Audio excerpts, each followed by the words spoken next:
Your voice, your opinion, your community. Fact TV, free speech protected.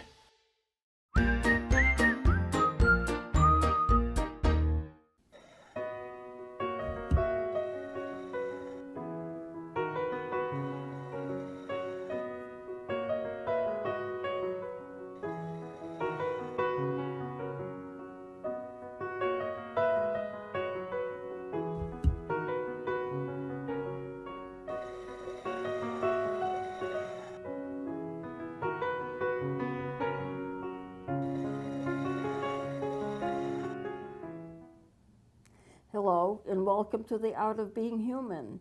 We've talked about addiction and how it happens, how you start out by taking drugs and they feel good and you feel better and you think they're helping you, but then you need more and more to achieve the same level of feeling good, and eventually you just become addicted. And some people get addicted very fast, sometimes even on the first exposure. Some people take a long time to become addicted. But if you use the same thing over and over again, eventually you will at some point become addicted. And that point is when the body demands it. You no longer just want it, you need it in order to functioning. Now I want to add to that today, and to make that maybe clearer. Your body produces substances and hormones. You know, the pituitary gland is involved with growth, and you get insulin from the pancreas, and there are a number of hormones that are released and liquids that are released into the human body from various organs, including the brain, and that helps us to function as a human being. Now, just supposing, and this is just another element that I'm adding, supposing that the chemistry of the drugs that you are taking are similar to the drugs that are being produced by your body, or the hormones or substances being produced by the body. You know, everything has an electrical nature, everything has a chemistry. So if you are taking a drug and the chemistry of that drug is very similar to the chemistry of a hormone that is being produced by the body, what happens? Well, the body eventually, if it could talk, would say, what is this? I'm doing this. What is this extra? It's just like me, but it isn't quite. And eventually what I think would happen is the body would stop producing. The brain would stop producing what it was producing because there was something in the system that was so much like itself. And supposing, to take it a bit further, you no longer could have that drug. It was unavailable, it was too expensive, you were going to go to jail if you kept taking it, and it was an illegal drug, you could get yourself in all kinds of trouble, so you couldn't get that drug. Well, that drug is not available to you, the body is not making anything that's similar because it has shut down on that, and what do? You need more and more of it, and it's not available, and you go into something called withdrawal. Withdrawal is a terrible thing. It's an awful thing. It is pain upon pain upon pain, seizures, trembling, vomiting, spasms, and what can you do? The only thing that's going to stop those symptoms that you have in withdrawal are more of the same drug. And you can't use the same drug because it's not available and the body can't make up for it. So you go through a terrible amount of pain. And you can imagine that that's the reason why there's so much crime. People are willing to kill other people, to make drug deals that go bad. They're willing to try to steal from other people, to rob people, just to get the money, to get the drug, because drug dealers don't care. They want money. And if they give you a drug and make you addicted to it, or cause you to be addicted to it, and you don't stop it on your own, then the cost goes up. And you have to pay for it. And there's no way to pay for it if you don't have the money, which is an extreme amount of money. So you rob a bank, you rob people, you go into the houses, you go into the medicine cabinets, you see what you can take from them, just to stop the experience of the withdrawal symptoms because it is so severe. And that's how a lot of crime gets started right there.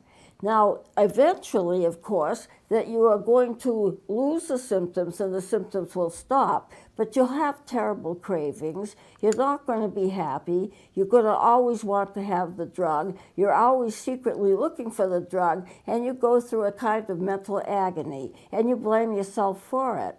Now, they say that drug addiction is a sin or a crime or a disease. Which is it? It's kind of all of those things together. And the thing is, you will fight the battle for the rest of your life. I know alcoholics who decide not to drink, and they go cold turkey. They don't get any help. But it's a terrible thing to go through. I know a person who stopped smoking at the same time that he stopped drinking, and he was able to go cold turkey, and he quit both at the same time. But it is a very, very difficult road. I think the people who are going through withdrawal, whether by their own choice or by the choice of the legal system, they need to be hospitalized because it's just so tough a road to hoe. And you need to have help doing it, and you need to take prescriptions that they can give you to help reduce some of the symptoms, but eventually the symptoms will stop. Now, I want to make a point here about the hallucinogens. There are drugs that are hallucinogens. That is, when they get into your system and they get in very rapidly, it's like they bypass the normal patterns of digestion and just go right into the bloodstream.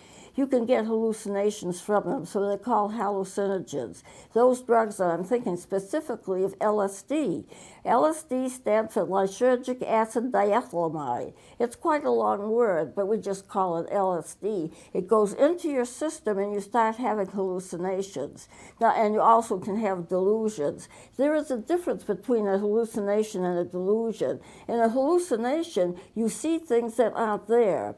In a delusion, you believe things that are not true, and sometimes you have both together. People who are taking hallucinogenic drugs have oftentimes jumped out of windows because they feel they could fly. So they're going along and they jump out of the window and they're flapping their hands. They think they have wings and they think they can fly. Of course, they fall to their death. There are some people who stab themselves because they think they only have one eye. I mean, the things that you believe and the things that you see are just basically terrible when you're on LSD. And the problem with LSD is that it's very similar to some of the hormones of the brain. So the brain is reacting to it like it has an overdose of its own hormone, which it's producing, and it causes lifelong problems. And things also, you're going to get flashbacks. It doesn't leave the system all at once like some of the other drugs do. Keeps in there. Part of it keeps in there, and part of it is there in the spinal cord. Months later, they tracked some people who have still some of the LSD in their spinal cords. But what happens? You have the hallucinations. You have the delusions. Now, there's a little bit of difference between the hallucination that you get from mental illness and the hallucination that you get from taking a drug. Because in a mentally ill purpose, the body is doing it to them because their brain chemistry is out of whack. But if you take the drug, then you are altering your own brain chemistry, and that's causing the delusion. Now, I used to be a college professor, and I had an experience once with a student who was mentally ill. He wasn't taking drugs, he was mentally ill. And I knew it immediately when he came in to see me, and he gave me a razor blade. This is a true story, I'm not making it up. He gave me a razor blade, and I said, "What is the razor blade for?" "It's what I want to defend yourself with when I come to kill you." And that was honest. He thought he had to kill me. He wanted to only attend my classes because he only had peace when he was in my classes. And the thing is, he thought he was going to help. He thought he was going to have to kill me for me to heal him. It turned out that I had to have a guard with me at all times when I was teaching, that I had to be with the police, had to be around me at all times when I was teaching. Then they guarded my house because he ever got into my house, he could kill me in my house, and it was a really bad experience. But this guy was schizophrenic. When we had a conference, I had a conference between he, me, and the dean because something had to be done. It just wasn't safe for him to be on campus. He could pull a gun on anybody, basically me, but others as well. And we're having this three-way conference, and he's saying, "Look at all the bugs crawling up the wall. All over the window are bugs, bugs, bugs. Can't you see all the bugs?" And there weren't any bugs crawling up the wall. And the dean said to me later, "He's the most unstable boy I've ever met." And I said, "He's psychotic. He should not be here." Eventually, they banned him from campus. And what he did when it's banned from campus, just to give you a fuller amount of the disaster of this story, he started calling the college. He started calling for me.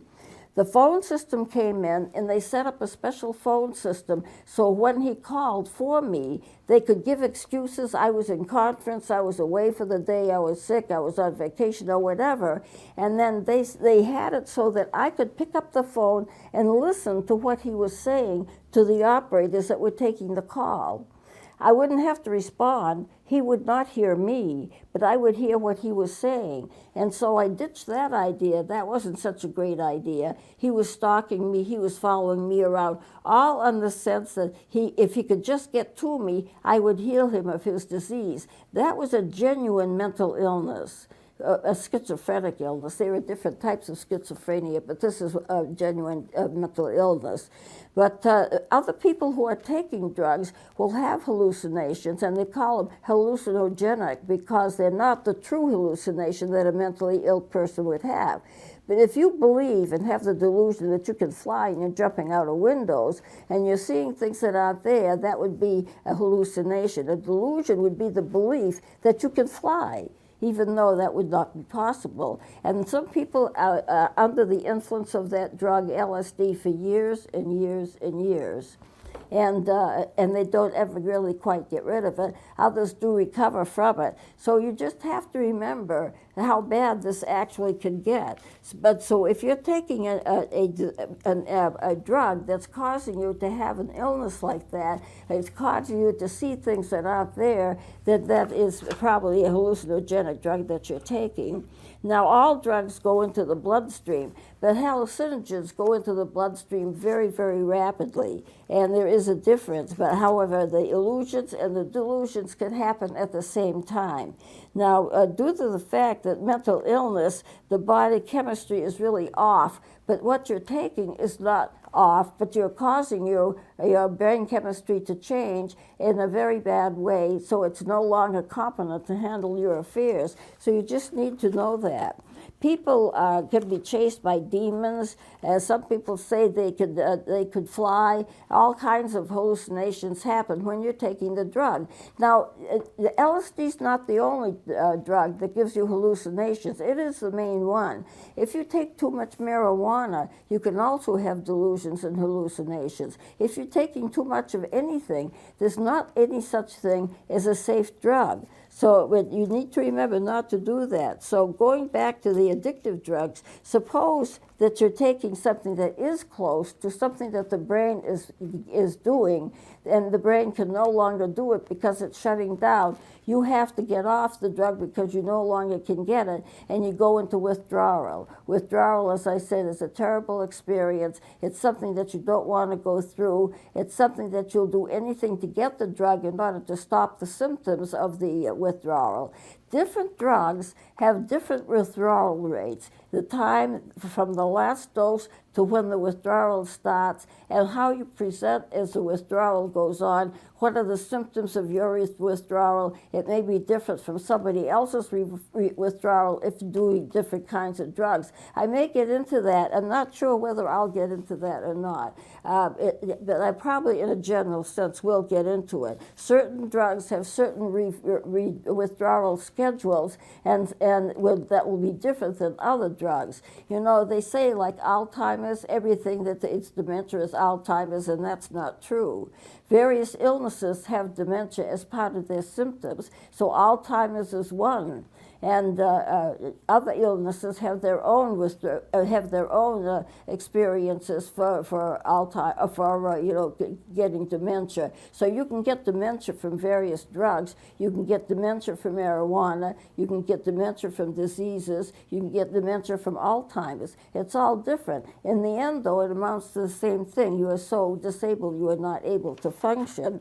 So once the withdrawal symptoms is gone, on, then you can work, then you get more back to normal. But at the same time, normal isn't quite normal because you're still going to get affected by the drugs as time goes by. Some people get addicted quickly, some people get addicted long-term, on a long-term basis, but at any rate, you do get addictions are fairly common. And you can get addicted to almost anything. I knew a lady who said that she was addicted to lettuce, but remember, there's emotional addiction and there's physical addiction, and sometimes they go along together, as they would with a drug. A lettuce addiction would be basically emotional, and I don't think there would be anything physical about an addiction with lettuce, but some people get addicted to almost anything. So I think we're coming close to the end. I'm going to close it here. We're going to get into more drug problems, and I'm going to go into the drugs,